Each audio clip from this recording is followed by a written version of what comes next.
So I'm going to be demonstrating the use of the ODU 1112 Explorer.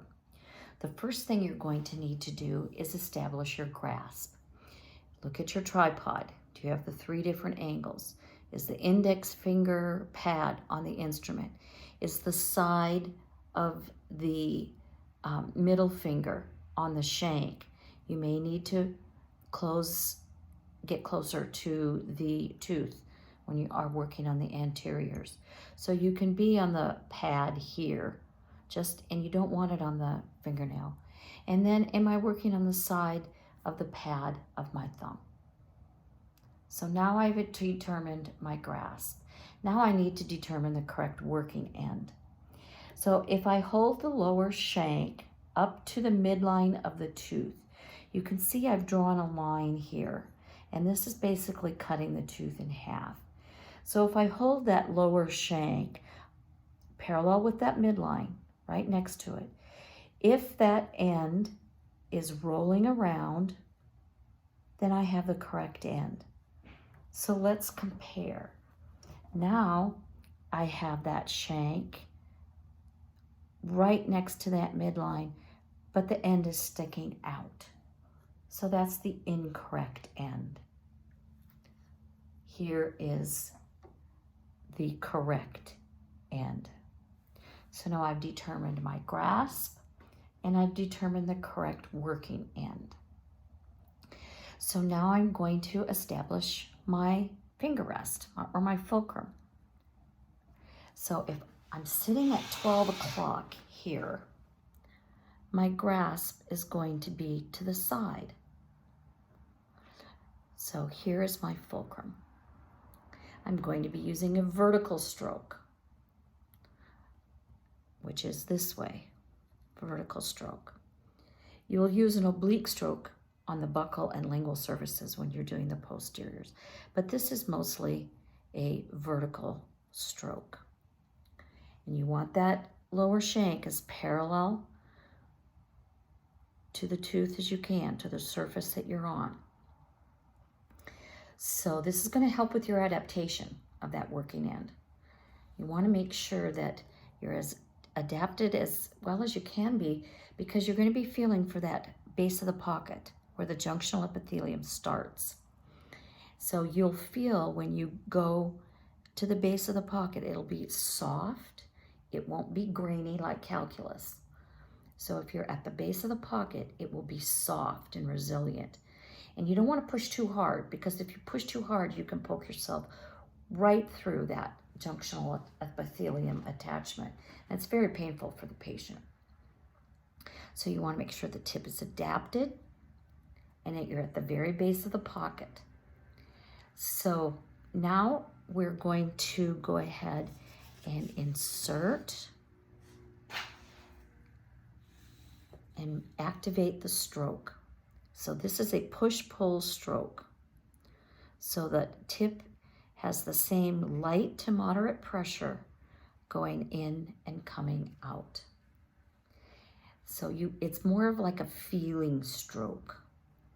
And it's only used with explorers and probes, but mostly with explorers. You have a very light grasp. You're not using too much lateral pressure by squeezing the instrument really hard. So in the exploratory stroke, the tip may find calculus. So you will go over the calculus and go to the base of the pocket. There's a difference. You can feel the base of the pocket is soft and spongy, where the calculus is hard and grainier. So you use your vertical stroke. You'll start just on this side of the midline. Remember, we determined that this is the middle of the tooth and this is the base of the pocket. So you'll start just to the opposite side of the midline of the interproximal area you want to go. So I want to be here, so I'm going to start just this side of that midline. I've got my fulcrum. I'm using a short vertical stroke. I'm rolling it as I go around base of the pocket up to the contact. I'm a little over halfway when I insert. Now on this tooth, I have to imagine that midline. So on this tooth, I'm going to start over here, short vertical stroke, rolling the instrument.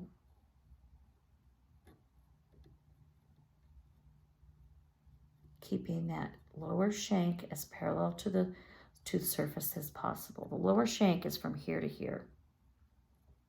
So you want that as parallel to the surface that you're on as you can get. And then again here, just on the other side of the midline, short push-pull stroke, base of the pocket up to the contact. So now I'm doing surfaces to the patient's left. So I'm sitting at 12 o'clock. So patient's left both facial and lingual on the maxillary.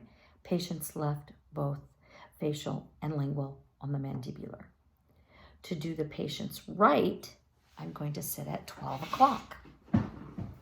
So now I'm going to, again, determine the correct working end. So you flip it. So whatever you used on the patient's left, you flip it and do the patient's right. But to double check, hold that lower shank on that midline. Make sure that the working end adapts to the tooth, kind of rolls a little bit. Let's just double check. You can see here that the tip is sticking out when that's parallel. This is the correct end. Now I get my grasp. I'm going to go just on this side of the midline now and roll it and go up to the contact. Okay, now I'm not sitting in a regular chair, but you would probably, you can either fulcrum here or you can fulcrum here. I think a lot of the instructors like to fulcrum over here if you're sitting at 9 o'clock. But you can also do it here. What you want to make sure you're not doing is finger flexing or using your wrist. Either here or here. And so now you'll do all the surfaces to the patient's right, facial and lingual. You'll do all the same on the maxillary and the same thing on the mandibular.